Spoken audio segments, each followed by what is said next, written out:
1장 1절 2절. 자, 다 같이 한 목소리로 봉독합니다. 시작.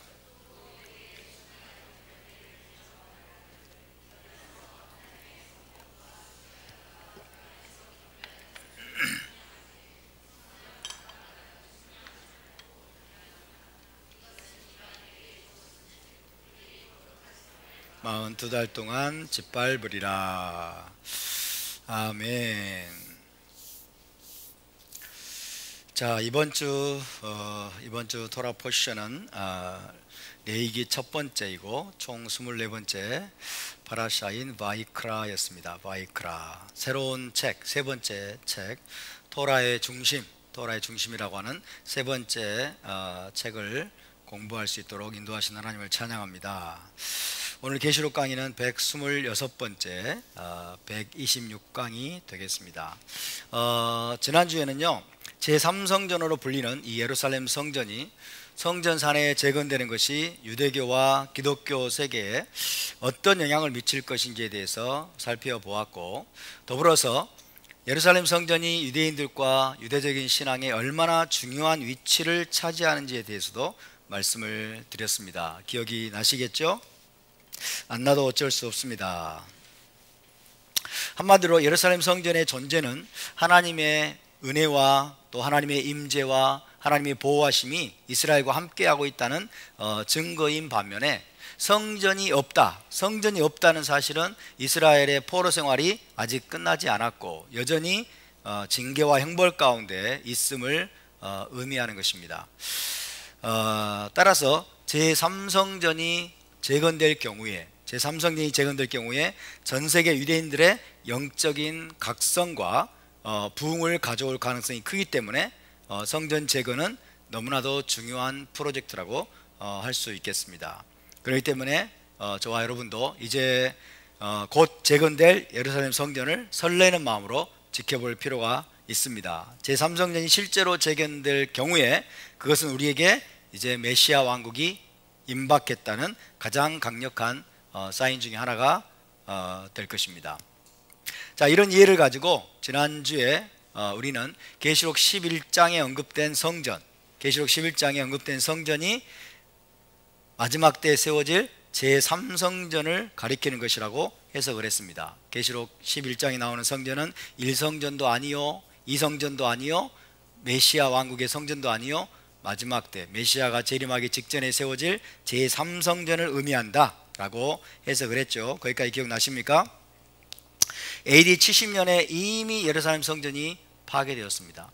예루살렘 성전이 파괴됐다는 게 뭘 의미합니까? 포로 생활이 시작됐다는 겁니다. 하나님의 징계와 형벌 기간이 시작이 되었고 유대인들은 로마 제국과 전 세계로 이제 쫓겨났습니다. 하나님의 심판, 하나님의 징계가 유대인 공동체 가운데 임했던 것입니다. 그렇지만은 사도 요한은 AD 90년경에 다시 예루살렘의 성전이 재건되어 있는 모습을 환상 가운데 본 것입니다. 예루살렘 성전이 재건될 날이 있겠구나, 하나님이 이스라엘을 다시 기뻐하시고 이스라엘 다시 포로에서 돌아오게 하실 날이 있겠구나 라는 그런 생각을 하게 되었을 것이고, 예루살렘에 다시 세워진 성전의 모습은 사도 요한왕과 그 다음에 1세기 메시아 공동체 가운데 큰 위로와 소망을 주는 그런 메시지가 되었을 것입니다.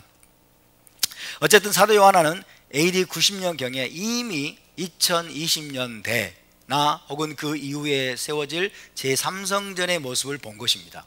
제3성전의 모습이, 3성전이 예루살렘 성전산에 세워져 있는 그 모습을 본 것입니다. 바라건대 2020년대에 제3성전이 세워졌으면 좋겠습니다. 아마 더 빠를 수도 있겠고요. 어쨌든 2020년대나 또 그 이후에 제3성전이 세워지겠죠. 그러면서 사도 요한은 3성전의 모습을 보았을 뿐만 아니라 예언적인 체험 가운데서 그 성전을 측량하라는 명령을 받습니다. 측량하라는 명령을 받죠. 자, 그렇다면 우리가 제3성전에 대해서 알기 위해서는 먼저 제2성전에 대해서 이해하는 것이 필수적입니다. 제3성전을 지금 유대인들이 솔로몬 성전을 모델로 해서 지금 준비하고 있다고 합니다. 솔로몬 성전 1성전이죠. 솔로몬 성전을 모델로 해서 준비하고 있다 하더라도 제3성전은 상당히 2성전과 크게 다를 바가 없을 겁니다. 2성전, 헤롯 성전, 1세기 제2성전에 대한 경험이 유대인들의 심장 속에 새겨져 있어요. 유대인들의 성전에 대한 경험이 2성전을 주로 기반하고 있기 때문에 제2성전의 구조를 살펴보는 것이 우리가 제3성전을 이해하는 데 큰 도움이 될 것입니다. 자, 먼저 우리가 한번 그림을 보면서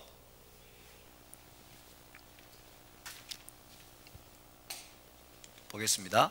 자, 이것은 무엇일까요? 이것은 제1성전 솔로몬 성전입니다. 솔로몬 성전의 모습입니다. 그죠?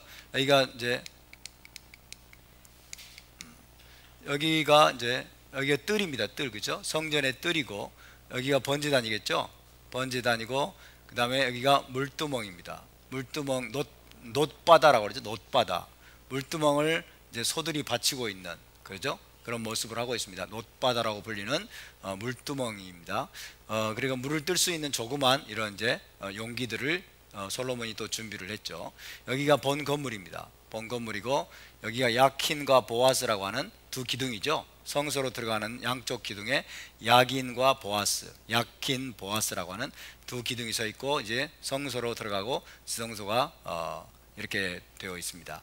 이게 솔로몬 성전의 모습입니다. 그래서 여기는 이제 뜰이죠. 뜰을 두르고 있는 울타리겠죠. 울타리가 양쪽에 있고, 이게 전부예요. 솔로몬 성전은 이게 전부인데, 이게 이제 제2성전 헤롯 성전의 모습입니다. 1세기 때 세워진 헤롯 성전의 모습이에요. 자, 봅시다. 여기서부터 여기까지가 성전 본 건물입니다. 성전 본 건물인데, 솔로몬 성전은 여기까지밖에 없었어요. 솔로몬 성전 여기까지밖에 없었는데, 지금 이 성전인 이 헤롯 성전은 이 성전 본 건물 이외에도 여기 앞에 있는 광장, 그리고 더 엄청난 증개축 공사를 통해서 성전의 캠퍼스를 엄청나게 늘려놨어요. 누가 했다고요? 헤롯 왕이 했습니다. 왜 이렇게 했다고요? 유대인들의 환심을 사기 위해서. 그죠? 자기는 에돔 사람으로서 개종자로서 로마에게 돈을 주고 뇌물을 주고 왕의 자리를 분봉왕의 자리를 차지했기 때문에 유대인들이 자기를 멸시하고 자기들을 미워한다는 걸 알았어요. 그래서 유대인들의 환심을 사기 위해서 거의 60년 넘게 이 엄청난 성전 증개축 공사를 했던 것입니다. 그래서 여기에 들어간 돌, 대리석 이런 것들이 엄청나게 많이 들어갔어요. 엄청나게 많이 들어가고, 여기 막 주랑이 있잖아요. 주랑. 이 주랑 기둥들이 쫙 서 있는 이런 주랑들이 있고, 너무너무 아주 웅장하고 아름답고 화려한 모습으로 이 성전을 세웠다고 합니다. 그래서 탈무드에 보면은 자, 예루살렘에 태어난 사람 중에서 이 성전의 아름다움을 보지 못한 사람은 세상에서 진정한 아름다움이 무엇인지를 알지 못하는 사람이다 라는 그런 기록이 있을 정도예요. 성전의 아름다움을 보지 못한 사람은 세상에서 아름다움이 무엇인지를 알지 못하는 사람이다. 그 정도로 이 성전이 너무나 아름답고 웅장하고 화려했습니다. 그래서 모든 유대인들의 자랑거리였어요. 모든 유대인들의 자랑거리. 그래서 마태복음 24장에 보면은, 여러분 기억나십니까? 성전에서 예수님께 나오실 때 제자들이 저 성전을 보시면서 얼마나 아름답습니까? 이러잖아요. 그죠? 그러니까 예수님께서 너희가 이 성전을 보느냐? 돌 위에 돌 하나도 남지 않고 다 무너질 것이라고 주님이 예언했죠. 굉장히 아름답게 지었습니다.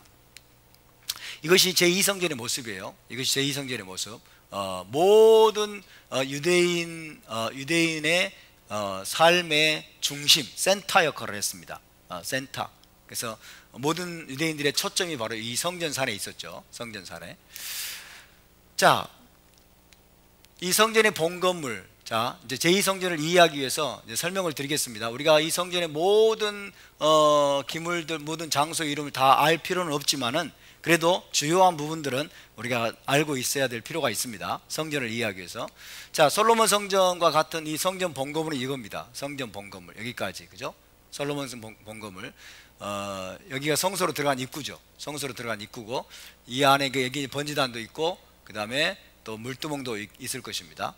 그리고 성소, 지성소, 이렇게 성전 본건물을 이렇게 아름답게 멋지게 지어놨어요. 이렇게 지어놓고, 그 다음에 이제 이것뿐만 아니라 이걸 이제 정축해 가지고 이 앞부분에 이렇게 늘려놨습니다. 앞부분을. 그래서 여기에 이제 성전으로 들어가는 이제 문이 있습니다. 이 문 앞에 계단이 13개가 있어요. 13개의 계단이 있고, 13개의 계단을 올라가면 성전으로 들어간 문이 나오는데, 이 문을 니카노르 게이트라고 해요. 니카노르 게이트. 여기서 니카노르 게이트. 니카노르 게이트. 아마도 여기 이 일을 위해서 아마 기부한 사람의 이름을 붙인 것이 아닌가. 제가 정확하게 기억은 나지 않습니다만은 어쨌든 니카노르 게이트라고 부릅니다. 니카노르 게이트고, 그 다음에 이제 여기 이 광장의 이름을 여인의 뜰이다 이렇게 불렀어요. 여인의 뜰. 따라서 여인의 뜰, 여인의 뜰, 여인의 뜰입니다. Court of the Women, 그죠? 여인의 뜰. 여인들이 주로 여기에 모여가지고 유대인 여인들이 모여가지고 기도를 하고 또 그랬습니다. 그러니까 제사를 드릴 사람들은 이 안으로 들어가지만은 제사를 안 드린 사람들은 여기까지 와가지고 여기서 이제 오전 기도, 그 다음에 오후 기도, 아침 기도, 저녁 오후 기도에 와서 함께 제사가 드려지는 시간에 기도하고 했던 것입니다. 사도행전 2장 사건, 사도행전 2장에 성령의 불이 불의 같이 갈라지는 것이 각 사람 위에 임하여 있더니 성령의 말하게 하심을 따라 각긴 다른 방으로 말하기를 시작하니라. 오순절에 불이 떨어졌던 장소는 어디일까요?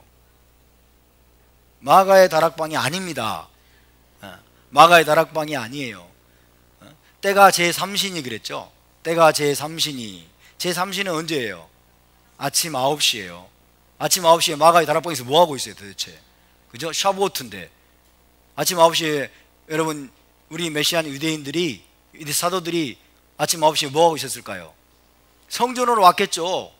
성전으로 와가지고 아침 9시는 제사가 드려지는 시간이 기도하는 시간이에요. 그죠? 아침 번제가 드려지는 시간에 기도하는 시간, 어디서 모여서 기도했을까요? 여인의 뜰입니다. 여기는 여인들만 오는 곳이 아니고 거의 모든 유대인들이 다 이곳에 모였어요. 그래가지고 여기에 모여가지고 번제가 드려지는 동안에 기도하고 하나님 앞에 예배를 드렸어요. 그래서 성령의 불이 떨어진 장소가 바로 여기 여인의 뜰이라는 사실을 기억해야 됩니다. 아멘. 여인의 뜰에서 모든 유대인들이 함께 모여서 예배하고 기도할 때 거기에 예수와를 따르는 제자 공동체 가운데 여러분 성령의 불이 떨어진 거예요. 그래서 그들이 각 나라의 방언으로 하나님의 큰일 하심을 말하니까 같이 모였던 유대인들이 깜짝 놀라면서 이 어찌된 일이냐 이런 거예요. 그죠? 마가의 다락방에서 자기들끼리 모여가지고 있으면 여러분 각 나라의 방언을 말해도 어떻게 알아요? 유대인들이 알 수가 없죠. 그러니까 우리가 이 히브리적인 관점으로 우리가 성경을 보아야만이 제대로 풀리는 거예요. 그래서 예루살렘에 가면요 마가의 다락방으로 데리고 갑니다. 가이드가 마가의 다락방으로 데리고 가가지고 막 설명하면서 바로 여기가 성령의 불이 떨어진 장소라고 하면서 우리도 성령의 불이 우리 안에 임하도록 기도하자고 속지 마세요. 알겠죠? 잘못된 지식과 잘못된 정보는 우리를 잘못된 길로 인도하는 거예요. 여인의 뜰에서 역사가 벌어졌어요. 여인의 뜰에서. 오케이? 그래서 유대인들이 여기까지 옵니다. 유대인들이 여기에 모이고 제사를 드릴 사람들이 이 안으로 들어가지만은 제사 드리지 않는 사람들은 여기에 모여가지고 기도를 하고, 그 다음에 여기에서 이제 초막절 때도 이제 관제 축제가 벌어지죠. 밤새도록 랍비들과 현인들이 막 악기도 연주하고 춤을 추고 이러면서 밤새도록 잔치를 벌이죠. 초막절 일주일 동안 7일 동안 관제 축제. 그럴 때 여인들은 이제 그 발코니를 만들었어요. 이때 발코니만 그 위에서 이제 딱 구경하는 거예요. 이게 구경. 바로 여기입니다. 여인들이 굉장히 중요한 장소입니다. 여기까지 굉장히 중요한 장소예요. 여인의 뜰, 자 여인의 뜰이고 여기 성전 동문입니다. 성전 동문. 그리고 이런 주랑 있잖아요. 주랑, 그죠? 이 주랑인데 기둥들이 쫙 대리석 거의 이제 기둥들입니다. 여기 이제 이 안쪽이 솔로몬 행각이에요. 이 안쪽이 이 안에 들어가 가지고 바로 보니 주랑들이 쫙 있겠죠. 그죠? 이 안쪽이 솔로몬 행각입니다. 솔로몬 행각이라고 불리는 장소예요. 여기에 우리 1세기 제자들이 주로 모였던 곳이에요. 여기 모여서 토라도 가르치고 복음도 전하고 그랬던 거죠. 여기 솔로몬 행각에 모였다 와 얘기입니다. 솔로몬 행각에 모였다. 그러니까 여인의 뜰로 들어가기도 쉽고, 왜 여기에 모였느냐? 메시아께 다시 오시면 일로 들어오시기 때문에, 메시아께 오시면 동문으로 들어오시기 때문에 이쪽에 모여가지고 주님의 다시 오심을 기다렸던 거예요. 아멘입니까? 자, 그런데 자, 유대인들은 여기까지 들어가고, 자, 이게 전부 유대인들의 구역입니다. 이 전부 유대인들의 구역인데, 이제 이방인들은 이 안으로 들어올 수가 없어요. 여인의 뜰로 들어올 수가 없습니다. 들어올 수가 없어서 이방인들을 위해서, 이방인들도 이 안으로 들어오도록 여기까지 들어오는데 이방인들이 들어올 수 없는 구역이 있어요. 여기 지금 이 벽이 보이죠? 여기 벽이 보이는데, 이 벽 바깥이 이방인의 뜰이에요. 이방인의 뜰, 여기도 이방인의 뜰이라고 불립니다. 이방인의 뜰이 있었어요. 이방인들이 거기까지 오는 것이 허용돼요. 더 이상 넘어오면 안 돼요. 그래서 다시 그림을 보시면, 이것이 바로 이방인의 뜰에 세워진 분리장벽입니다. 이방인의 뜰이 세워진 분리장벽, 한 1.5m 정도 된다고 그래요. 1.5m 되는 분리장벽. 그래서 유대인과 이방인을 분리시키는 것을 상징하는 장벽. 이방인은 여기까지만 들어올 수 있다. 그리고 여기 곳곳에 이제 팻말이 세워졌어요. 경고문이 붙어 있어요. 누구든지 어떤 이방인든지 여기 이것을 넘어서는 자는 즉시 죽임을 당할 수 있다 라는 팻말이 경고문이 벽에 곳곳에 붙어 있었다고 합니다. 그래서 이 이방인의 뜰과 유대인이 갈 수 있는 곳 사이의 경계를 상징하는 이 벽을 소레그라고 불렀습니다. 소레그. 여보세요. 소레그.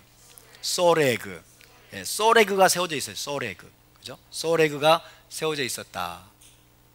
경고문이 붙어 있습니다. 어떤 이방이든지 이 벽을 넘어서 들어오는 자는 목숨을 잃을 것이다. 그렇게 경고문이 붙어 있었어요. 그래서 이방인은 어디까지? 여기까지 들어오는 거예요. 이방인은 여기까지 들어오는 거. 그 다음에 여기도 이방인의 뜰이라고 합니다. 주로 이쪽에서 아마 들어왔겠죠. 이방인의 뜰. 그죠? 이방인들은 여기까지 와서 여기서 진행되고 있는 예배, 그죠? 성전 예배를 멀리서 지켜보면서 기도했겠죠. 멀리서 지켜보면서 기도하고 또 사모하고 하나님을 사모하는 그런 마음들을 가졌을 것입니다. 더 이상 넘어오면 안 되죠. 이방인의 뜰. 자, 이런 것들은 전통이죠. 이런 것들은 전통인데 성경에 이방인의 뜰을 세우라고 만들라고 한 구절이 없어요. 그죠? 그러나 이게 유대인들의 전통입니다. 1세기 때 성전이 이런 식으로 기능했어요. 이런 식으로 기능했습니다. 유대인과 이방인을 구별하는 이것이 필요했기 때문이죠. 왜? 자칫 잘못하면 어때요? 성전이 더럽혀질 수 있기 때문에, 성전이 더럽혀지고 부정하게 될 우려가 있기 때문에 그렇게 했던 것입니다. 자, 이런 배경을 우리가 알고 있어야 됩니다. 제2성전 헤롯 성전이 바로 저와 같이 만들어져 있었다는 것을 우리가 이해를 하고 있어야 됩니다. 자, 이런 이해를 가지고 11장 2절을 한번 읽어보겠습니다. 11장 2절 시작. 성전 바깥 마당은 측량하지 말고 그냥 두라. 이것은 이방인에게 주었은즉 그들이 거룩한 성을 42달 동안 짓밟으리라. 이렇게 돼 있죠. 성전 바깥 마당은 측량하지 말고 그냥 두라. 이방인에게 준 것이다. 그래서 이것은 아마도 이방인의 뜰을 가리키는 것으로 이해할 수 있습니다. 그러니까 제3성전이 세워지면 또다시 이방인의 뜰을 만들 것이라는 얘기죠. 그럴 가능성이 높겠죠. 이방인들이 와가지고 성전을 관람하고 성전 제사를 바라보는 것이 유대인들에게는 유리합니다. 왜? 엄청난 관광 수입을 얻을 수 있거든요.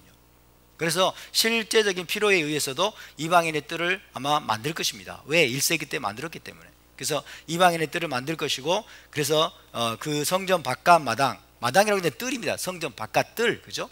성전 바깥 뜰은 측량하지 말고 그냥 두라. 이것은 이방인에게 주었은즉. 그래서 이것이 바로 1세기 때 있었던 이방인의 뜰을 가리키는 것으로 이해할 수 있습니다. 그래서 성전 제사를 간접적으로 관람하고 간접적으로 참여할 수 있도록 또다시 제3성전 건축가들이 이방인의 뜰을 마련할 가능성이 있다는 것을 여기서 보여주고 있는 것입니다.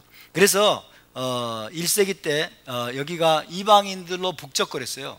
수많은 이방인들로 북적거렸던 것처럼 제3성전이 세워지면 수많은 이방인들이 또 여기까지 가가지고 성전의 그 제사를 또 관람하고 또 하나님 앞에 기도하는 그런 시간을 아마 가질 겁니다. 저와 여러분이 예루살렘 제3성전 투어를 떠난다면 아마 우리도 여기까지가 허용될 거예요. 여기까지 허용되고 더 이상은 안 됩니다. 더 이상. 그래서 여러분이 가가지고 비켜! 나도 제사장이야! 이렇게 하고 들어가려고 하면 큰일 납니다. 큰일 납니다. 이제 아마 경찰에 와가지고 체포할 수 있어요. 그러니까 그런 실수를 범하지 않도록 조심하시기 바랍니다. 자, 이런 것과 관련해서 우리 마태복음 21장을 한번 찾아보겠습니다. 마태복음 21장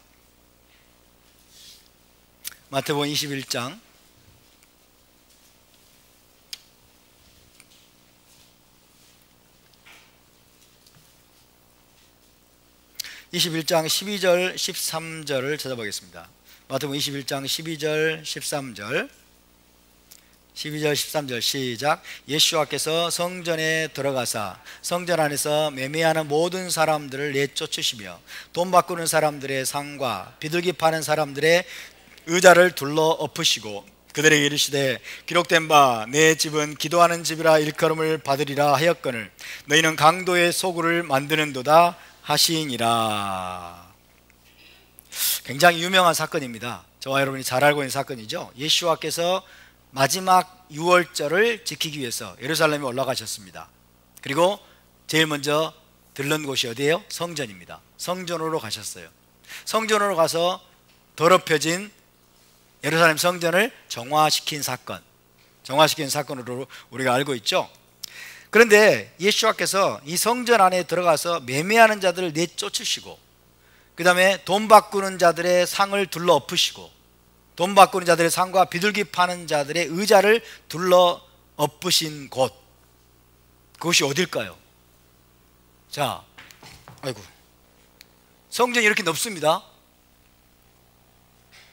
자, 어디에서 돈을 바꾸고 비둘기를 팔고 매매하는 자들이 북적 됐을까요?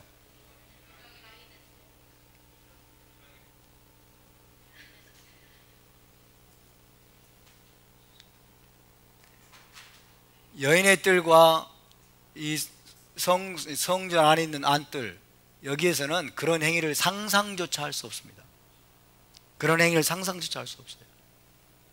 그죠? 매매하는 자들, 그죠? 매매하는 자들, 절기 때마다 필요한 물품들이 있어요. 그죠? 또 번제를 드리고 유월절 양을 드리고 양을 못 드린 자들은 비둘기를 드리고 이러려면은 뭐가 필요해요? 비둘기를 사야 될 거 아니에요. 비둘기를 가서 잡아와요? 비둘기를 가서 잡아오고 이렇게 할 수는 없죠. 그죠? 그래서 양도 사야 되고 또 비둘기도 사야 되고 그 다음에 1세기 때는요 많은 사람들이 로마의 화폐를 썼어요. 로마의 화폐를 썼어요. 데나리오 뭐 이런 거 썼죠. 그런데 성소에서는 이제 6월절이 다가오면 뭘 내야 돼요? 반세계를 내야 되잖아요. 그러니까 돈을 바꿔줘야 돼. 그래서 돈 바꾸는 자들이 바로 여기 있는 거예요. 프리미엄, 이제 수수료를 받고 돈을 바꿔주는 거예요. 수수료를 받고 돈을 바꿔주고 이런 일, 장사하는 일들이 버젓이 그나마 일어나고 있었던 곳이 어디예요? 여기입니다. 여기 이방인의 뜰이에요. 여기서 수없이 이제 6월절을 지켜야 되니까 수없이 많은 사람들이 북적북적대면서 매매하고 그 다음에 비둘기를 팔고 돈을 바꿔주고 막 이런 일들을 했던 거예요. 이런 일들을. 근데 우리 주님은 그것을 용납하지 않으셨다는 겁니다. 우리 주님은 그것을 용납하지 않으셨다. 자, 그런 일이 어디에서 일어났다? 이방인의 뜰에서 일어났을 것이다. 이방인의 뜰에서. 여인의 뜰에서는 상상할 수 없어요. 그죠? 이방인의 뜰에서 바로 그런 일이 일어났음이 아주 분명합니다. 그렇다면 우리는 예수와께서 이방인의 뜰까지도 하나님의 성전의 일부로 인정하셨다는 것을 짐작할 수 있죠. 그죠? 내 집은 만민의 기도하는 집이라고 말씀하셨거늘 너희가 강도의 구렬로 강도의 소굴로 만들었도다 그러잖아요. 그러니까 이방인의 뜰까지도, 성전 본건물은 아니지만 이방인의 뜰까지도 예수와께서는 거룩한 장소라고 지금 인식하고 계시는 거예요. 아버지의 집의 일부라고 지금 인식하고 계셨다는 것을 우리가 짐작할 수가 있습니다. 그래서 비록 이방인들이 유대인 당국자들에 의해서 그 이상을 넘어가지는 못하지만 이방인의 뜰에서 성전에 거하시는 하나님의 거룩하심을 경외하는 마음으로 성전 제사에 참여해야 하는 것이 마땅하다는 것을 주님께서 암시하고 있는 거예요. 이방인들이라 할지라도 거기서 와가지고 막 소란을 피우고 막 거기서 막 장사를 하고 그러면서 성전의 거룩성을 훼손하면 안 된다는 거예요. 성전의 거룩성을. 근데 거기에는 이방인만 있는 게 아니에요. 셰켈을 바꾸고 돈을 바꿔주고 비둘기를 팔고 매매하는 자들은 다 누구일까요? 유대인들이죠. 대부분 유대인들인 거예요. 성전 당국자들이, 그때 사두개인 여러분 성전의 권력을 장악한 자들이 그런 일들을 통해 가지고 엄청난 돈을 벌었어요. 엄청난 돈을 벌었단 말이에요. 그러니까 그거 자체가 하나님의 성전의 거룩성을 훼손하라는 거라는 거예요. 성전의 본 취지를 훼손하는 것이라는 것을 우리 주님께서 말씀하고 계셨던 것입니다. 그래서 이방인의 뜰까지도 성전의 거룩성을 함부로 훼손할 수 있는 그런 장소가 되어서는 안 된다는 것을 주님께서 우리에게 말씀해 주고 있는 거죠. 사도행전 21장으로 가봅시다. 사도행전 21장.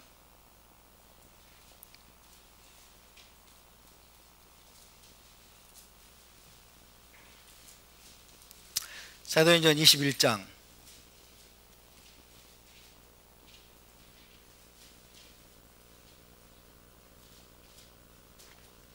27절에서 29절을 한번 읽어보겠습니다. 사도행전 21장 27절에서 29절 시작. 그 이래가 거의 참회에 아시아로부터 온 유대인들이 성전에서 바울을 보고 모든 무리를 충동하여 그를 붙들고 외치되 이스라엘 사람들아 도우라. 이 사람은 각처에서 우리 백성과 율법과 이곳을 비방하여 모든 사람을 가르치는 그 자인데 또 헬라인을 데리고 성전에 들어가서 이 거룩한 곳을 더럽혔다 하니 이는 그들이 전에 에베소 사람 드로비모가 바울과 함께 시내에 있음을 보고 바울이 그를 성전에 데리고 들어간 줄로 생각함이러라. 여기서 바울을 미워하는 유대인들이 무리를 선동하면서 바울이 이방인인 드로비모를 데리고 성전에 들어가서 그 거룩한 곳을 더럽혔다고 주장을 합니다. 유대인들이 딱 보니까 바울이 성전에 있는 거예요. 바울이 성전에 있는 것을 보고 바울을 잡으라고 한 거예요. 자, 바울이 성전에 있는 것을 보았다면 어디에 있는 걸 보았을까요? 아마도 여인의 뜰일 겁니다. 그죠? 아니면 이 안일 수도 있지만은, 그러나 무리들이 많이 있었던, 또 소란을 피우면서 할 수 있는 곳이라면 이곳이겠죠. 여기는 엄숙하게 제사가 진행되는 곳이고, 아마 여인의 뜰, 성전에 들어와서 기도하고 있거나 뭔가 하고 있는 바울의 모습을 보면서 유대인들이 바울을 향해서 소리친 거예요. 무리를 선동하면서 저놈 잡아라 한 거죠. 저 바울을 잡아라. 그러면서 바울이 무슨 짓을 했다고 이야기하고 있어요? 자, 28절 보면 도우라. 이 사람은 각처에서 우리 백성과, 유대인이죠, 율법과 토라입니다. 그리고 이곳은 뭐예요? 성전이죠. 유대인과 토라와 성전을 비방하여 모든 사람을 가르치는 자인데 그랬어요. 이것이 바울에 대해서 널리 퍼져 있던 잘못된 소문이었어요. 왜 이런 소문이 퍼졌을까요? 바울이 이방인 친화적인 복음을 전했기 때문이에요. 이방인들에게 할례를 요구하지 않았어요. 이방인이 할례를 받지 않아도 유대인과 똑같은, 그죠? 유대인과 똑같은 이스라엘 사람으로 접붙임 받을 수 있다는 이 복음을 전하면서 다녔기 때문에 이것이 와전되면서 바울 저 인간이 유대인들에게도 할례 받지 말라고 한다더라. 유대인들에게도 할례 받지 말라고 하고 유대인들에게도 토라 지키지 말라고 한다더라. 그런 거예요. 그래서 유대인과 그 다음에 토라와 성전을 비방하는 자라고 소문이 쫙 퍼진 거예요. 그러니까 얼마나 유대인들이 바울을 미워했겠어요. 바울 저놈 잡히기만 해봐, 발견되기만 해봐. 그러면서 이제 성전에 있는 걸 보면서 잡아라 그런 거죠. 잡아라. 자, 그렇게 모든 사람을 가르치는 자인데 또 헬라인을 데리고 성전에 들어가서 이 거룩한 것을 더럽혔다 그런 거죠. 헬라인을 데리고 성전에 들어가서 이 거룩한 것을 더럽혔다.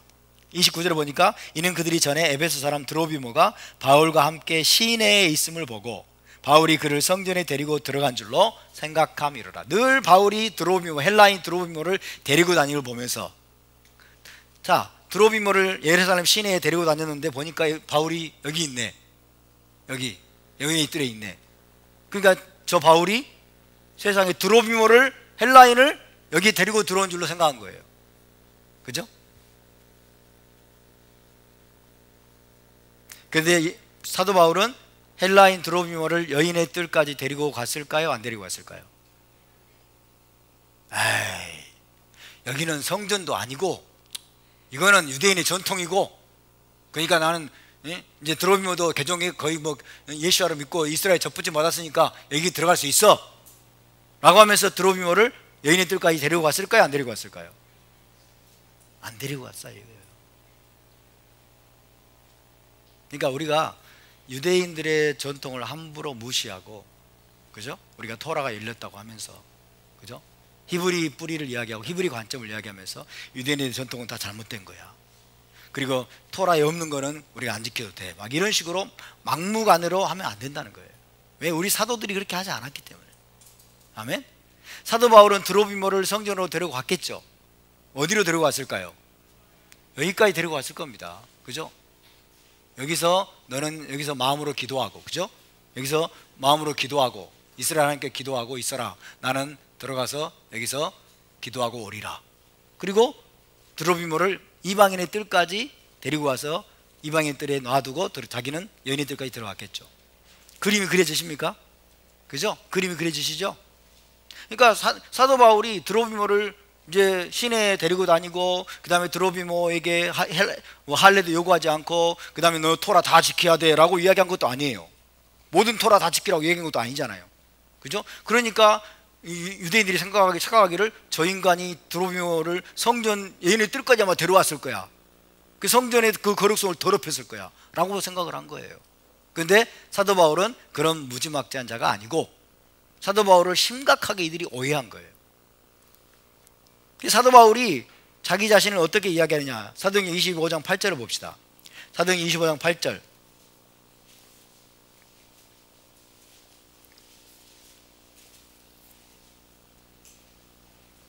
(25장 8절을) 함께 읽습니다. 시작.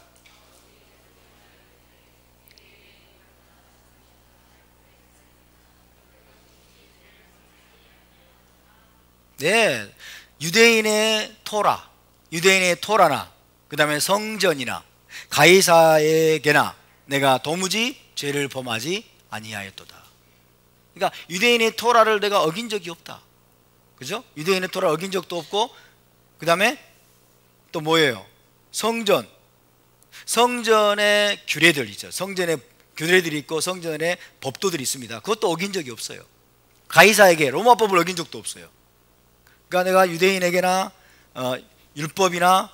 유대인의 율법이나 성전이나 가이사에게나 내가 도무지 죄를 범하지 아니하였노라 라고 사도 바울은 대답을 한 것입니다. 사도 바울은 유대인들의 전통을 예수와를 믿은 다음에도 지켰다 안 지켰다?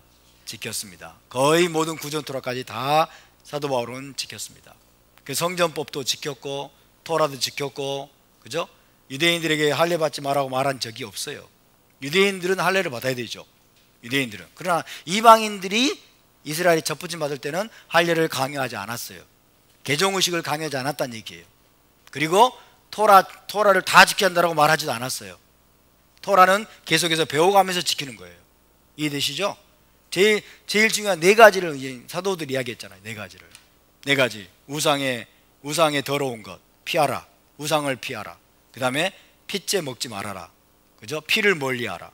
음행을 하지 말아라. 그래도 뭡니까? 목매어 죽인 것. 목매어 죽인 건 뭐예요? 피가 안 빠진 고기를 말해요. 피가 안 빠진 고기를 먹지 말아라. 그러니까 여러분, 피를 안 먹는 것, 고기를 핏째 먹지 않는 것, 이것은요 단순히 유대인의 율법이 아니에요. 이거는 어디에서 제일 먼저 하나님 명령하셨어요? 창세기 9장 노아에게 하나님이 이미 명령하신 거예요. 그죠? 아브라함을 부르시기도 전에 고기를 핏째 먹지 말라고 돼 있어요. 피를 먹지 말라는 거예요. 그러니까 피를 먹지 않고 고기를 핏째 먹지 않는 것은 단순히 코셔법이 아니에요. 유대인의 코셔법이 아니에요. 아멘? 이것이 하나님을 경외하는 자들이 마땅히 지켜야 될 것들입니다. 그죠? 생명을 주신 하나님, 그죠? 모든 생명을 창조하신 하나님, 그 하나님께서 노아가 방주에서 나오자마자 주신 이 법이 바로 그거예요.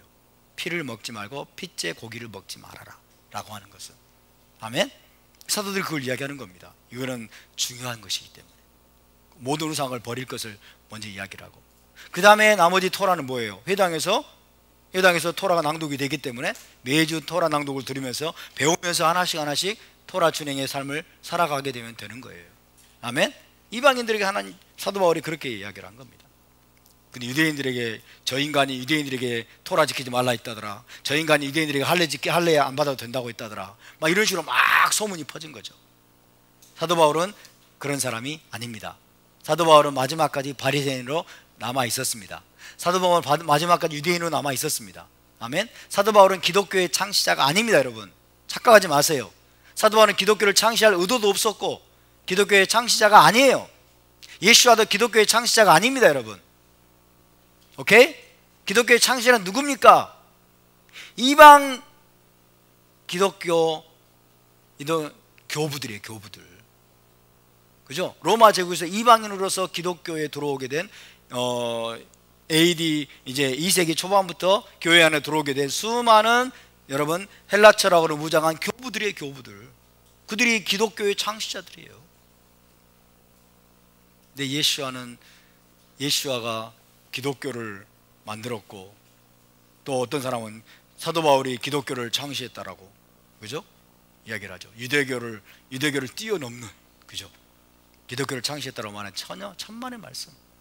사도 바울은 유대교 안에 남아있었고 바리새인으로 남아있었고 끝까지 유대인들의 전통을 사도 바울은 잘 지켰습니다. 모든 토라를 잘 지켰습니다. 아멘? 그것이 우리 사도들입니다. 사도 바울은 여러분 드로비모를 여인의 뜰까지 데리고 가지 않았어요. 여인의 뜰 데려가지 않고 어디까지? 이방인의 뜰까지는 데리고 갔을 것이다.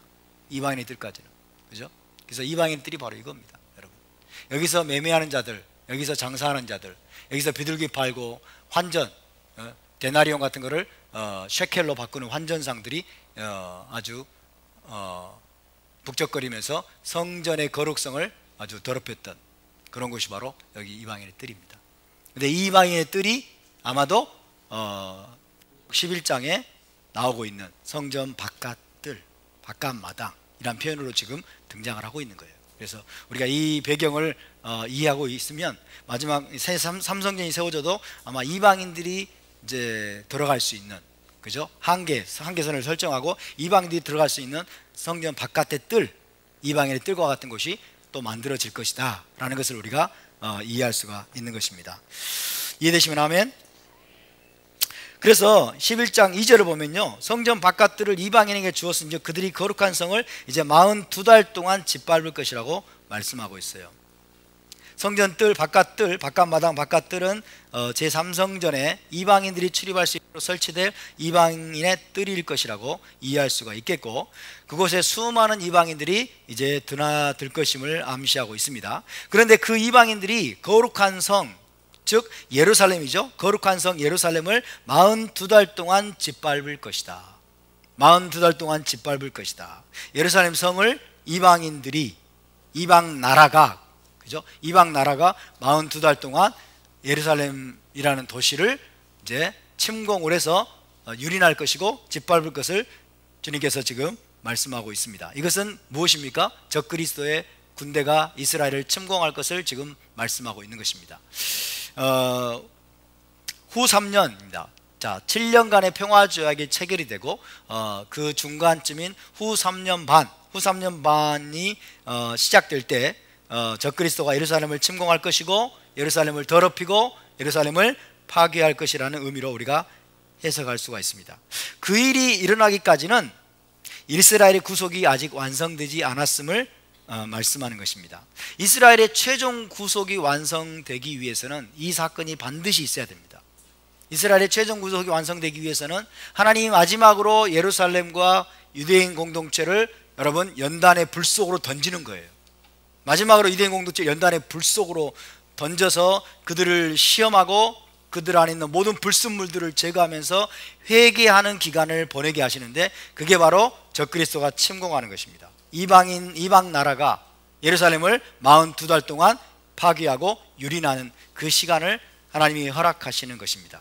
아마도 이스라엘의 구속이 완성되는 과정 속에서 마지막 가장 큰 환란의 시간이 바로 이 시간이 될 것입니다. 자, 그러면 다시 한번 우리 1절을 다시 한번 읽어보겠습니다. 1절 말씀 시작. 또 내게 지팡이 같은 갈대를 주며 말하기를 일어나서 하나님의 성전과 제단과 그 안에서 경배하는 자들을 측량하되, 이렇게 돼 있죠. 자, 여기서 지팡이 같은 갈대를 주시는 분이 누구라고 그랬어요? 힘센 천사로 나타나셨라고 그랬죠. 힘센 천사로 나타나신 예수와께서 사도 요한에게 지팡이 같은 갈대를 주십니다. 지팡이 같은 갈대? 여자의 마음은 갈대라오. 이게 무슨 뜻인지를 우리가 여러분 이 시대적인 배경 속에서 보지 못하면 갈대, 그냥 이게 뭐예요? 우리가 저 들판에 있는 갈대를 생각하면 안 된다는 얘기예요. 들판에 있는 갈대, 막 흔들리는 갈대. 이 지팡이 같은 갈대를 주시면서 하나님이 요한에게, 주님이 요한에게 하나님의 성전과 제단과 그 안에서 경배하는 자들을 측량하라. 이 지팡이 같은 갈대는, 자, 다른 번역본에서 보면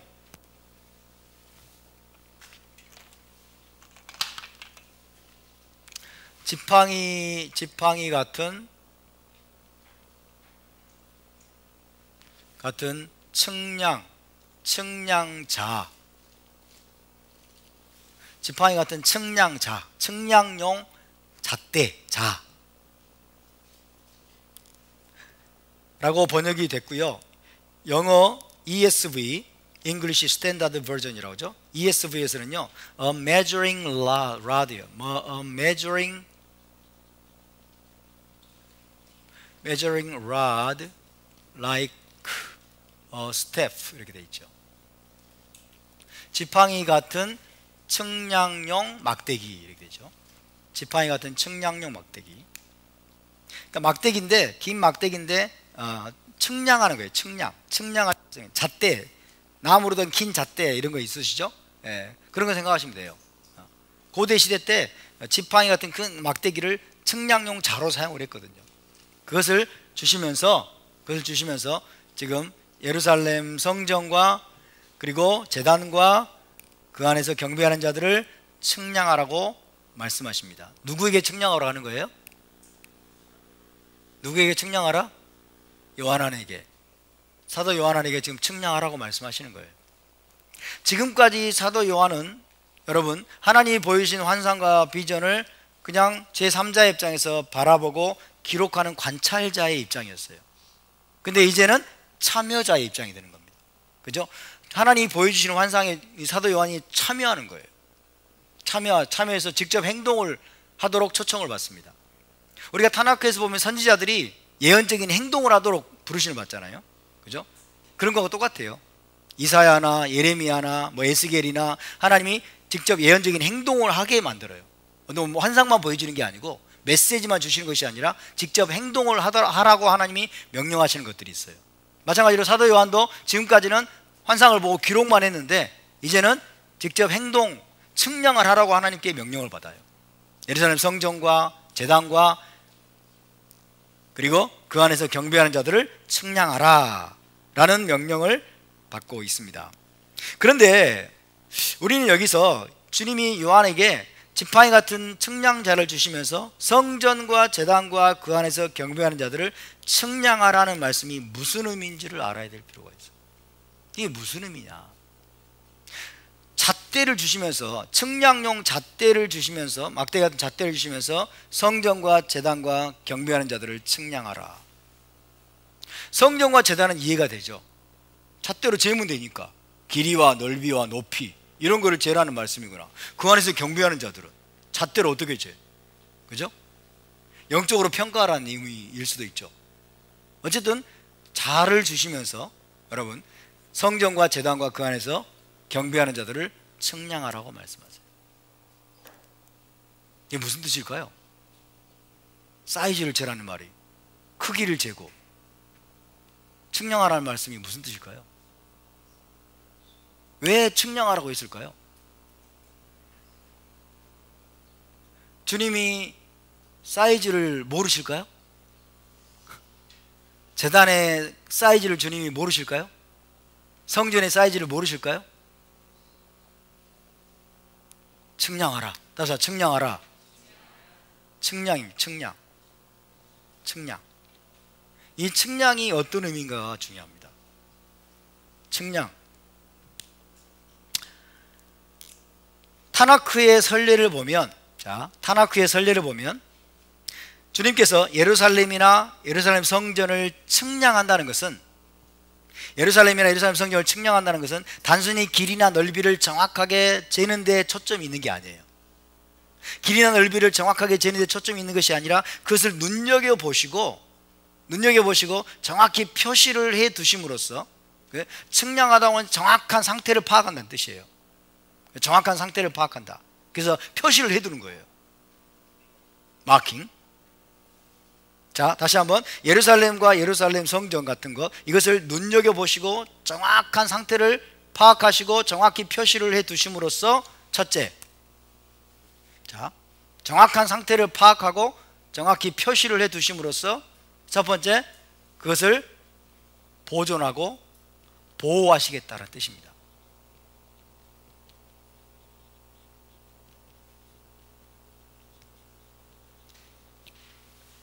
보존하고 보호하시겠다라는 의미를 갖습니다. 둘째는 그 반대입니다. 정확하게 측량하고 정확하게 파악을 하고 정확한 상태를 파악을 해서 또 표시를 해 두심으로써 둘째는 그 반대예요. 그것을 심판하시고 파멸시키겠다. 심판하고 파멸.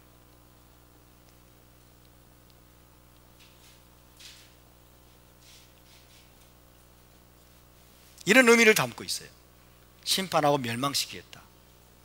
혹은 뭐 징계, 그죠? 징계를 의미하죠. 그러니까 지금 사도 요한에게 예루살렘 성전과 제단과 그 안에서 경배하는 자들을 측량하라 라는 것입니다. 이 말 속에 내포된 의미는 하나님이 그것을 정확하게 파악해서 눈여겨보시고 표시를 해두셔서 이것을 하나님이 특별히 보호하시고 보존하시든지, 아니면 하나님이 이것을 심판하시고 그 다음에 멸망하게 하시든지 혹은 징계를 하시든지 라고 하시겠다는 두 가지 의미 중에 하나입니다. 두 가지 의미 중에 하나예요. 이것이 어디에 나와 있느냐? 타나크에 나와 있는데 이제 그것을 한 번씩 우리 살펴보겠습니다. 정말로 제 이야기가 맞는 것인지 여러분이 확인하시기 바랍니다. 자, 먼저 열왕기하로 가겠습니다. 열왕기하 21장 10절에서 15절. 열왕기하 21장 10절에 15절. 자, 빠른 속도로 찾아주세요. 21장 10절에서 15절입니다.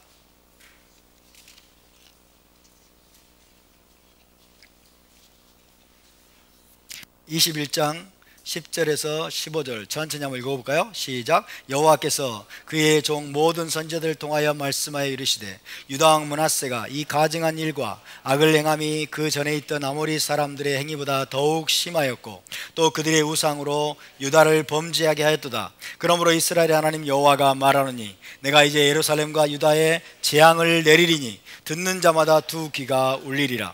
내가 사마리아를 잰 줄과 아합의 집을 다림보던 추를 예루살렘에 베풀고 또 사람이 그릇을 씻어 같이 예루살렘을 씻어 버릴지라. 내가 나의 기업에서 남은 자들을 버려 그들의 원수의 손에 넘긴즉 그들이 모든 원수에게 노략거리와 겁탈거리가 되리니 이는 애굽에서 나온 그의 조상 때부터 오늘까지 내가 보기에 악을 행하여 나의 진노를 일으켰음이니라 하셨더라. 아멘. 13절에 보니까 내가 사마리아를 잰 줄과 아합의 집을 다림보던 추를 예루살렘에 베풀고 이렇게 돼 있어요. 사마리아를 잰 줄, 그죠? 다림줄, 측량용 줄과 추입니다. 하나님이 과거에 일찍이 사마리아에 대해서, 사마리아는 어디입니까? 북이스라엘의 수도예요. 사마리아에 대해서 또 아합의 집, 아합의 집 뭐예요? 아합 왕조예요. 그죠? 거기에 대해서 하나님이 다림줄 그리고 추, 줄과 추를 가지고 측량했다는 거예요. 사마리아와 북이스라엘 왕조를 하나님이 측량을 했다라는 말은 무슨 말이에요? 그들을 멸망시켰다는 뜻이에요. 그들을 정확하게 측정하고 평가에 측량을 해서 여러분 북이스라엘을 하나님이 심판하시고 멸망시켰다는 뜻입니다. 그런 것처럼 이제 유다의 집, 므낫세죠, 므낫세, 그죠? 그래서 그런 추를 예루살렘에 베풀겠다고 말씀이에요. 예루살렘에 베풀겠다. 그래서 북이스라엘 멸망시켰던, 북이스라엘 멸망시키고 심판하시고 멸망시키기 위해서 하나님이 사용하셨던 그 줄과 추, 측량용 줄과 추를 이제 예루살렘에 갖다 대겠다는 겁니다. 예루살렘에 갖다 대겠다. 뭐 하시겠다는 거예요? 심판하고 멸망시키겠다는 거예요. 그죠? 심판하고 멸망시키겠다는 거죠. 유다의 죄가, 므낫세의 죄가 과거의 아모리 족속의 죄보다 더욱더 심했다는 얘기예요. 므낫세가 얼마나 많은 우상들을 숭배하고, 그죠? 심지어 자기 자식을 몰렉에게 불에 태워가지고 막 넘겨주고 이런 만행을 저질렀어요. 그래서 하나님이 다시 예루살렘에 그 추, 측량용 줄과 추를 들이우고 예루살렘을 측량해서 이제 유다를 멸망시키겠다는 거예요. 심판하시고 멸망시키겠다. 이해되십니까? 하나님이 다림줄을 대시고 측량용 잣대를 갖다 대시면 여러분 둘 중에 하나예요. 여기서는 두 번째입니다. 심판하시고 멸망시키는 그 일을 하나님이 하시는 의미로 지금 사용하고 있습니다. 이사야 34장으로 가봅시다. 이사야 34장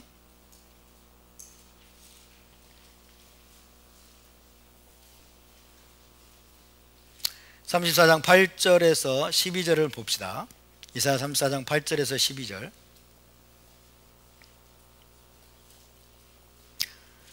자, 천천히 한번 읽어보겠습니다. 시작. 이것은 여호와께서 보복하시는 날이요 시온의 송사를 위하여 신원하시는 해라.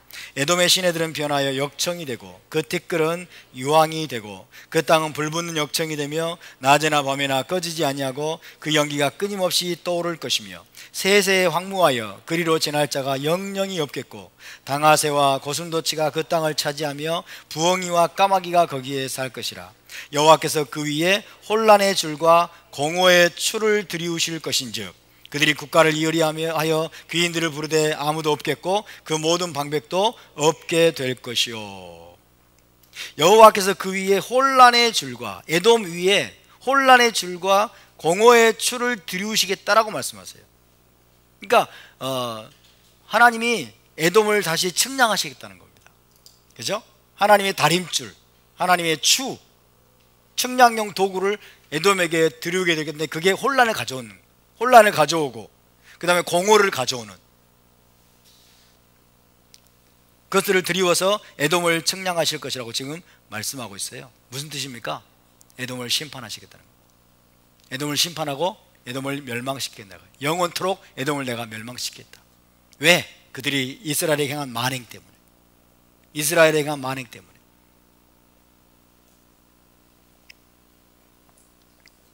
그래서 시온을 위해서 신원하시기 위해서 하나님이 그렇게 행하시겠다라고 말씀합니다. 그래서 여기서도 하나님께서 측량용 줄과 추를 들이워 가지고 측량하시는 것은 심판과 멸망을 의미하는 것을 알 수가 있습니다. 다음으로는요 에스겔 40장으로 봅시다. 에스겔 40장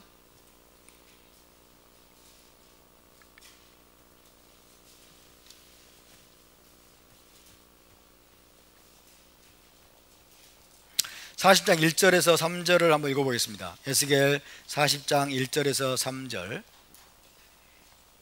1절에서 3절 시작. 우리가 사로잡힌 지 25째 해 성이 함락된 후 14째 해 첫째 달 10째 날에 곧 그날에 여호와의 권능이 내게 임하여 나를 데리고 이스라엘 땅으로 가시되 하나님의 이상 중에 나를 데리고 이스라엘 땅에 이르러 나를 매우 높은 산 위에 내려 놓으시는데 거기에서 나무로 향하여 성읍 형상 같은 것이 있더라. 나를 데리시고 거기에 이르시니 모양이 녹같이 빛난 사람 하나가 손에 삼줄과 측량하는 장대를 가지고 문에 서 있더니. 자, 하나님께서 환상 가운데 에스겔을 이스라엘 땅으로 데려가십니다. 에스겔은 지금 포로로 잡혀와 어디에 있어요? 바벨론에 있죠. 바벨론 그발 강가 이쪽 유대인 공동체에 살고 있었어요. 하나님이 이스라엘을 선지자로 부르십니다. 그리고 여기서는 지금 환상 가운데 이스라엘 땅으로 데리고 갔어요. 높은 산에서 보니까 큰 성읍이 있어요. 어딜까요? 예루살렘이겠죠. 예루살렘 성읍을 하나님이 보여주시는데 여기 보니까 이제 3절에 보니까 모양이 녹같이 빛난 사람 하나가 그랬어요. 모양이 녹같이 빛난 사람 하나가 손에 삼줄과 측량하는 장대를 가지고 문에 서 있더니. 모양이 녹같이 빛난 사람은 누구일까요? 빛난 천사이든지 아마 예수와이든지 둘 중 하나겠죠. 어쨌든 삼줄과 측량하는 장대를 가지고 있어요. 그죠? 측량용 도구예요. 측량용 도구. 줄과 그 다음에 막대기. 줄과 막대기, 측량용 도구를 가지고 있어요. 그러면서 이제 40장부터요 47장까지는요 이 사람이 예루살렘 성전, 새로 지어지는 예루살렘 성전이에요. 이게 뭐예요? 메시아 시대의 성전이죠. 그 성전을 구석구석을 측량합니다. 그래서 나중에 여러분 보시면요 측량이라는 단어가 계속 나오고 있어요. 측량의 단어가 계속 나옵니다. 측량하는 모습을 보여주는 거죠. 자, 5절 6절 한번 읽어볼까요? 40장 5절 6절 5절 6절 시작. 내가 본즉 집 바깥 사방으로 담이 있더라. 그 사람의 손에 측량하는 장대를 잡았는데 그 길이가 팔꿈치에서 손가락이 이르고 한 손바닥 너비가 더한 자로 6척이라. 그 담을 측량하니 두께가 한 장대요 높이도 한 장대며 그가 동쪽을 향한 문에 이르러 층계에 올라 그 문의 통로를 측량하니 길이가 한 장대요 그 문 한쪽 통로의 길이도 한 장대며. 통로니 뭐 담이니 뭐 다 측량을 합니다. 엄청나게 많은 것들을 측량하는데 이게 전부 다 예루살렘 성전이에요. 예루살렘 성전을 측량하는 모습을 보여줍니다. 그래서 47장에서는 이제 성전에서 흐르는 물 나오잖아요. 성전 동문으로 흐르는 물을 1천척을 측량하니 또 나오죠. 1천척을 측량하니 뭐 무릎에 이르고 또 1천척을 측량하니 뭐 허리에 이르고 막 나오잖아요. 그죠? 측량이라는 단어가 반복해서 나오고 있어요. 그래서 예루살렘 성전을 측량하는 이야기가 기록이 되어 있습니다. 이 성전이 뭐라고요? 메시아 시대에 회복될 성전입니다. 메시아닉 템플. 메시아께서 세우실 메시아닉 템플이에요. 그 성전을 측량용 자를 가지고 측량하겠다는 것은 무엇을 위한 것일까요? 그 아름답고 영화로운 모습 그대로를 영원히 보존하고 보호하시겠다는 의미입니다. 영원히 보존하고 보호하시겠다는 의미. 첫 번째 의미예요. 그죠? 메시아께서 장차 세우실 이 예루살렘 성전을 구석구석 측량해 가지고 정확히 파악하고, 그죠? 정확히 파악해서 그거를 거기에 표시를 해두고 이것을 영원히 보존하고 보호하시겠다는 의미로서 그렇게 하고 있는 거예요. 오케이? 이해되시면 아멘. 마지막으로 스가랴 2장으로 봅시다. 스가랴 2장 말씀. 스가랴, 여호와께서 기억하셨다. 스가랴 2장 1절에서 5절을 보겠습니다. 스가랴 2장 1절에서 5절 말씀. 1절에서 5절 천천히 읽습니다. 시작. 내가 또 눈을 들어본즉 한 사람이 측량줄을 그의 손에 잡았기를. 우와, 또 측량줄을 잡았네. 예전에 이런 뜻인지 아셨어요? 전혀 몰랐죠? 또 측량줄을, 측량하는 이해가 많이 나오네. 측량줄을 그의 손에 잡았기로. 네가 어디로 가느냐 물은즉 그가 내게 대답하되 예루살렘을 측량하여 그 너비와 길이를 보고자 하노라. 예루살렘을 측량하여 그 너비와 길이를 보고자 하노라. 계속 하고 말할 때에 내게 말하는 천사가 나가고 다른 천사가 나와서 그를 맞으며 이르되 너는 달려가서 그 소년에게 말하여 이르기를 예루살렘은 그 가운데 사람과 가축이 많으므로 성곽 없는 성읍이 될 것이라 하라. 여호와의 말씀에 내가 불로 둘러싼 성곽이 되며 그 가운데서 영광이 되리라. 할렐루야. 자, 그러면 예루살렘을 측량하여 그 너비와 길이를 보고자 하노라 할 때 이 예루살렘은 어떤 예루살렘일까요? 이 예루살렘은 어떤 예루살렘? 네? 메시아 시대의 예루살렘. 메시아 시대의 예루살렘을 측량하기 위해서 측량용 지금 장대를 가지고 있어요. 자를, 그죠? 측량줄을 가지고 있어요. 그러면서 예루살렘을 측량하여 그 너비와 길이를 보고자 하노라. 예루살렘을 측량하겠다는 거예요. 메시아 시대 예루살렘을 측량하겠다는 거예요. 그러면서 뭐라고 말씀해요? 예루살렘은 그 가운데 사람과 가축이 많으므로 성곽 없는 성읍이 될 것이고 내가 불로 둘러싼 성곽이 되며 그 가운데서 영광이 되리라. 할렐루야. 하나님이 친 예루살렘을 둘러싼 불과 같은 불로 둘러싼 성곽이 돼서 예루살렘을 영원히 보호하고 지키겠다는 뜻입니다. 할렐루야. 메시아 시대의 예루살렘, 메시아 시대의 예루살렘을 하나님이 영원히 여러분 눈여겨보시고 정확하게 파악해서 영원토록 지키고 보존하겠다는 것입니다. 그게 뭐예요? 측량하겠다는 거예요. 그래서 이건 일본 말씀이죠. 보존하고 보호하시겠다는 거예요. 아멘입니까? 재밌죠? 하나님의 이 측량하신다는 이 하나님의 말씀이 이런 의미를 가지고 있는 거예요. 저도 이거 연구하면서 너무 재밌더라고. 와, 토라가 이렇게 재밌구나. 히브리 관점으로 성경을 공부하는 게 이렇게 재밌구나.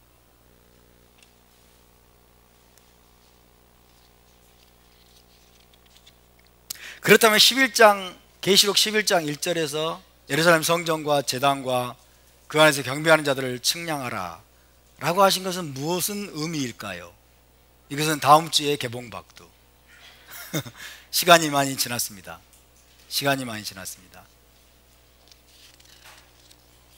중요한 것은 하나님은 저와 여러분 각자를 측량하실 수 있는 분이십니다. 하나님 우리의 마음을 달아보십니다. 그분의 잣대를 가지고 그분의 측량용 줄을 가지고 우리의 마음을, 우리의 심령을, 우리의 존재를 여러분 측량하시고 달아보시는 분이 우리 하나님이실 믿으시기 바랍니다. 그 하나님의 의도가 나를 보존하고 보호하실 의도이실까? 아니면 나를 심판하실 의도이실까? 내가 우상을 숭배하고 언약을 내가 어기는 자리에 있다면 하나님 나를 심판하시겠죠. 그러나 내가 하나님과 올바른 관계 속에 있고 올바로 우리가 언약의 길을 따라가고 있다면 하나님이 우리를 보존하시고 보호하기 위해서 우리에게 측량용 줄을 들이대시겠죠. 여러분 어느 쪽에 있습니까? 지금 저와 여러분 한 사람 한 사람은 과연 어느 쪽에 있는지 우리 자신을 돌아봐야 될 줄로 믿습니다. 우리 함께 일어나서 기도합시다.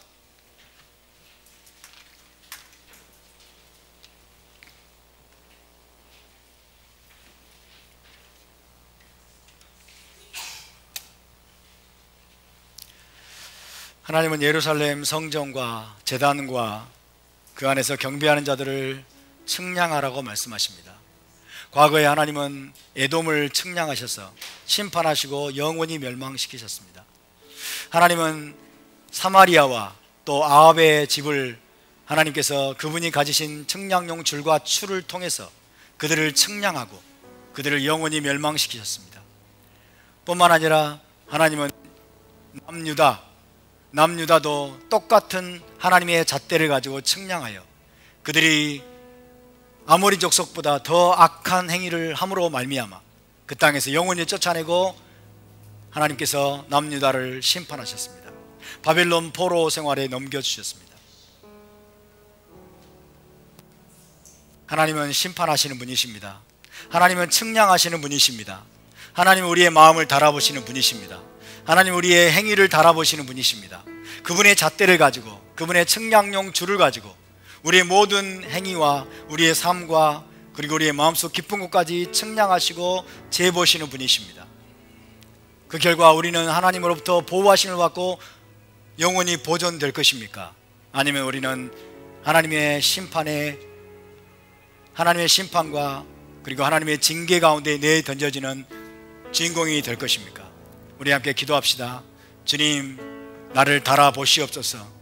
주님 당신의 측량용 줄과 추를 가지고 나의 길과 나의 행위와 나의 마음을 달아보실 때 주님, 우리가 부끄럽지 않기를 원합니다. 우리가 당신 앞에 정말 심판에 내어 던져지는 그런 존재가 되지 않기를 원합니다. 주님이 나를 영원히 보호하시고 보존하시는 대상이 되기를 원합니다. 그러기 위해서 우리가 주님 죄에서 돌이키고 모든 악을 버리고 주님, 우리가 신실하게 언약의 토라를 따라 걷는 거룩한 백성 되게 하여 주시옵소서. 우리 함께 당시 다 같이 통성으로 기도하겠습니다. 거룩하시고 자비로우신 주 이스라엘의 하나님을 찬양합니다. 하나님, 측량용 줄을 가지시고 측량용 줄과 추를 가지시고 주님, 당신 언약 백성들을 달아보시고 측량하시고 아버지여 재고 계시는 주 하나님을 우리가 기억하게 도와주셔서 하나님을 경외하는 마음, 두렵고 떨림으로 당신 앞에 서는 거룩한 백성 될 수 있도록 도와주시옵소서. 주님, 우리의 길과 우리의 행위와 우리의 말과 우리의 마음의 동기들까지 하나님이 속속들이 아버지여 달아보시고 속속들이 측량하신 것을 우리가 기억하게 도와주셔서 당신 앞에 우리가 부끄러움이 없기를 원합니다. 당신 앞에 우리가 심판과 징계의 대상이 아니라 영원히 당신께서 우리를 지키시고 보존하시는 진정한 언약 백성으로 아버지 앞에 설 수 있도록 주님 도와주시옵소서. 그렇게 우리를 돌보시고 보호하시는 주 하나님을 찬양합니다. 감사와 찬양을 드리며 거룩하신 우리 주 예수와 이름으로 기도하옵나이다. 아멘. 제사장 축복기도로 모든 예배를 마치겠습니다. 예바레케카 아도나이 베이시메레카 야엘 아도나이 파나빌레카 비후네카 이사 아도나이 파나빌레카 베아셈레카 샬롬. 여호와는 내게 복을 주시고 너를 지키시기를 원하며 여호와는 그의 얼굴을 내게 비치사 은혜 베푸시기를 원하며 여호와는 그 얼굴을 내게로 향하여 드사 평강 주시기를 원하노라. 베셈 예슈와 메시케이누 사르 하샬롬. 할렐루야. 우리 하나님께 영광을 드리겠습니다.